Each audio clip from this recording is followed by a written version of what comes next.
Are you ready for a heat wave? Because it sounds like we are going to have one, and we might be in the middle of it right now.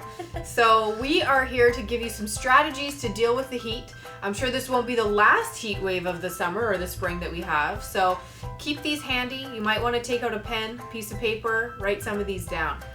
So one of the biggest things that we have got to stay conscious of is our hydration. This is a big problem for people who don't drink enough regularly. I'm talking about water, not drink enough.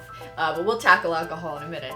But who don't drink enough on a regular basis. When these heat waves hit, it helps if we're already well hydrated. But if you know that you don't drink enough water, this is going to be a critical next few days for you as you adapt to the heat. So one of the things is not just drinking the water, but drinking electrolytes, because this is what happens when we sweat a lot. We actually lose vital minerals and electrolytes, and this actually becomes a problem with dehydration, not just water, but it's loss of minerals. So you can get electrolyte tabs, you can get electrolyte water, but start drinking. You can even put Himalayan sea salt in your water. We encourage that. That actually helps to replenish bodies and hold on to hydration.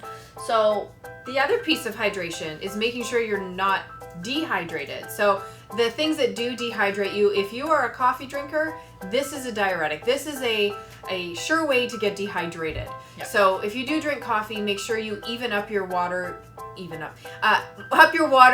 more, as well as alcohol. Alcohol will definitely dehydrate you too. So I know it's going to be warm. We want to be outside, having a cocktail, but just be aware of that and make sure that you are hydrating in between even. Yeah. So good strategy for outside. For sure. One cocktail, one water. Yeah, and man, the other thing I think is don't drink your water too late. This is the one thing that I hear from patients a lot is like, I was up all night because I drank water. I say stop drinking at about 7:30. Try to get the majority of your water in before that. Yeah. And the second thing is to make sure that you're not using this heat as an excuse to not move. So what does that mean? That means you need to get outside and put a hat on, shade yourself, go walk on a shady trail, but do that early in the morning so you still get your movement in.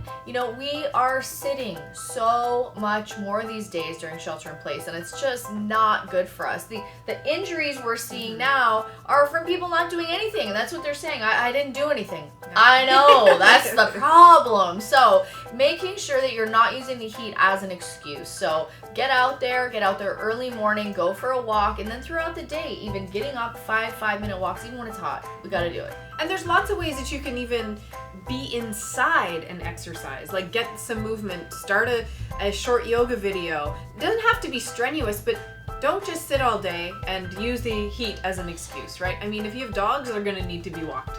Still need to pee.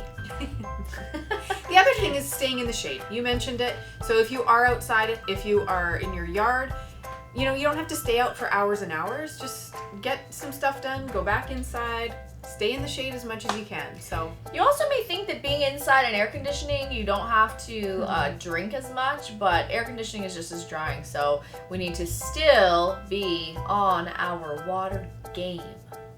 Agreed. All right, take care out there. Stay safe in the heat. Stay hydrated.